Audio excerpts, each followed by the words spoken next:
listening to LOA Recon with the Good Vibe Coach Jeanette Ma, where we dissect the ins and outs and the art and science of conscious creation, all intended to amp up your manifesting game. Let's have some fun together.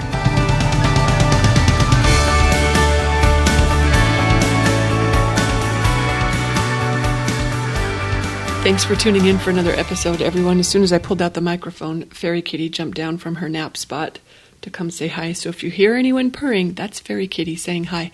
So when I asked myself, what would be a fun episode? What would I want to listen to next on the podcast? I thought, I know what it is. A really cool success story. That would be my favorite thing to hear. And I think I've got one that I haven't told you before that is shared with permission. But before this cat, she's rubbing her head against everything. In fact, speaking of this, there's a review that came through in the inbox. It's actually the reason I was inspired to pull out the microphone and record another episode for you today. This one is from Acting Genius in the USA. It's titled J-Ma, the LOA Fairy Godmother. I'm laughing because it's Fairy Kitty who's rubbing herself all over the microphone right now, and my shoulder and my head. I love you too, Kitty. So this is, I'll share my favorite parts from this review. I discovered her in 2014 when I purchased her ebook, Manifesting Made Simple, which was the beginning of my journey to completely overhauling my life for the better. Yay! I loved the book, and it wasn't until about 6 months ago that I discovered her podcast, and a magical LOA shift happened. Yay for magical LOA shifts! After hearing her personal stories, her generosity in sharing so much honesty, it is a lot of honesty, about her own life has moved me to tears on many occasions. I'm glad I'm not the only one who's crying in some of these episodes. And then Acting Genius writes, longer podcasts would be dreamy. Keep waving your magic, girl. Thank you so much for that fabulous review on iTunes. Much appreciated. So I'm feeling a ton of appreciation for the client that let me tell his story. Some of you may have heard this. I don't think I've shared it on the podcast, though. Forgive me if it is the second time you're hearing it, though. So I got hired by a guy who's basically, he was new to law of attraction and skeptical. I'm going to say that with a capital S. His wife basically made him hire me. And this isn't normally who I work with. Normally, my ideal clients are people who are already familiar with conscious creation. They already know how it works. They don't need to be educated or convinced about it. They just are having a hang-up in some area. That's like my sweet spot. That's who I love working with. But this guy, we were starting from scratch, basically. And so I don't do that very often, but he was so fun to work with. It's one of my favorite clients to this day. And like I said, he was skeptical. He wasn't believing everything I said just because I said it. So I invited him to just play with some of the concepts we were talking about, and he had an opportunity where he was going to do that. He was going away for the weekend with the boys. They were going to the casino, and he thought this would be a great opportunity for him to practice his law of attraction magic. So before he left, though, for the weekend, he got a letter in the mail from the IRS. Basically, was being audited. He wrote it to me. He wrote me an email. He says, I won the lottery. Just kidding. I won the IRS lottery of getting audited. He was being really sarcastic. He wasn't happy about this at all. It was creating some anxiety and some dread for him. But he remembered what we had talked about. And he did his best to just put those worries out of his head. And whenever a fearful thought would pop in, he'd just say something soothing to himself. He was a quick student. I'm going to say that. He was super quick at practicing this stuff. So he did his best to not let that development in his financial world ruin his fun weekend. He sent the letter off to his accountant, and he went with the boys to the casino. And the vibration that he was activating was big winner. That's what he wanted to play with, the big winner vibration. So he's practicing feeling like a big winner. And that their first time sitting at the table, he was losing. He was losing like hundreds of dollars. He said he went expecting he was going to be okay if he lost a couple $1,000s, but he was losing and losing and losing some more. And at one point, he was kind of frustrated because here he is trying to win, and he's not winning. But did you catch that? Trying to win. Yeah, we do that sometimes. At one point, he got so frustrated, he said, I think he said it out loud. He at least said it very strongly to himself, where he said, come on, LOA, give me something. You wouldn't think that kind of frustration would lead to anything good. But the next hand, he won the next round with the best hand that you can have in that game. I can't remember what game he was playing, but it was like the best hand that you can have, and he got it. And he was like, wow, right after he said, come on, LOA, give me something. But he didn't keep winning after that. That was it. Just basically that one impressive win. And it wasn't really a big financial win. But so, yeah, he was definitely not feeling like the big winner at the casino. But he shook it off. He had fun with his friends anyway, and he came back home after the weekend was over. And that's when he got word from his accountant, who he had given this IRS letter to handle.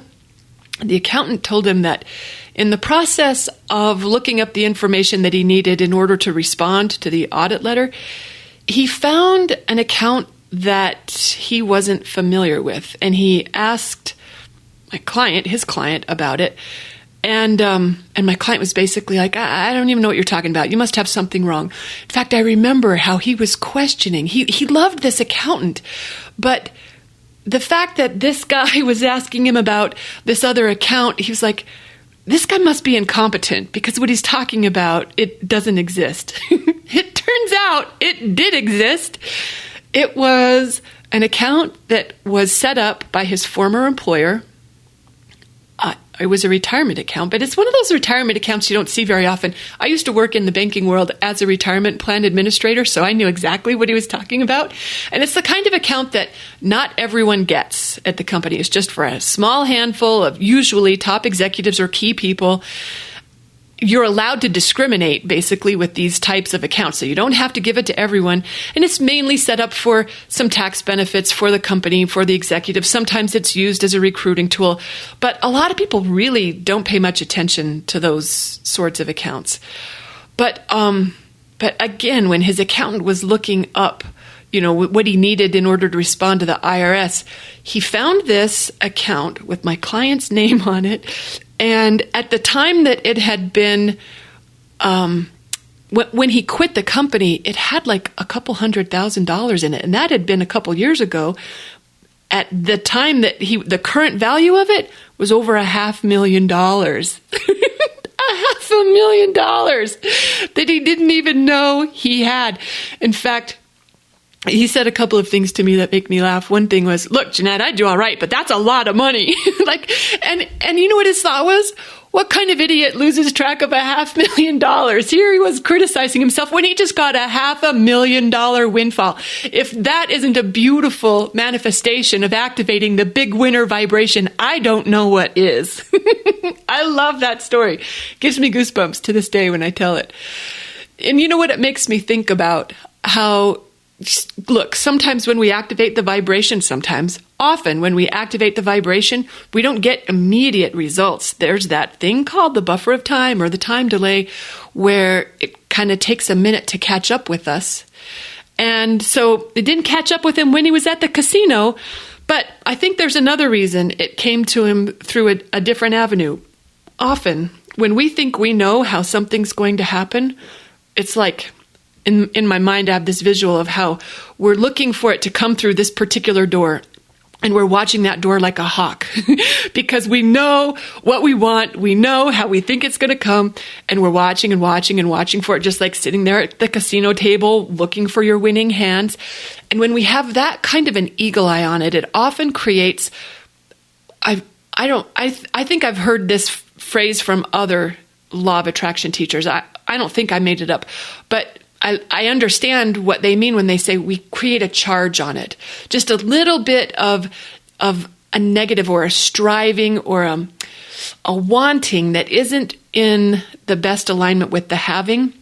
Just a little bit of a negative charge on it that actually repels it. So often what we want, it comes in through a different door, one that we weren't watching because the universe will always use the path of least resistance to deliver what we're vibrating, wherever it's easiest to get it to us. And sometimes if someone's got their heart set on a romance with this particular person, and we have just even a little bit of anxiety about it, that's no longer the path of least resistance. So often it shows up in a different way. It certainly did for this client when he activated Big Winner, and the universe made him a big winner through an IRS audit letter. Oh, you know what else that is fabulous about that story? That it came from that crazy contrast. Look, who likes getting audited? Probably nobody. I certainly don't know anyone. I've done a lot of work on IRS audits because when I asked myself, what are the things that I want least? Because whatever you don't want the most, you're a magnet for it. I wanted to take that attraction off and recognize what is it that I am most fearful of, or that I want the very least, so that I can neutralize that and thus not experience it. And making peace with that, it's a process, but IRS audit is one of them. I know I inherited that from my dad, but that contrast from getting that notification from the IRS, and he had reasons to believe that this could be really bad news. No, it turns into a $500,000 windfall because he was willing to practice big winner vibration. Love, love, love that story. Thank you to my client for letting me tell that to everyone, because I personally find that one highly inspiring. I hope you did too. So go activate something fabulous yourself today, and don't be, let's loosen up about how it's delivered or how soon it's delivered too, right? There's some serious magic when we do that. Thanks for listening, everyone. Happy manifesting.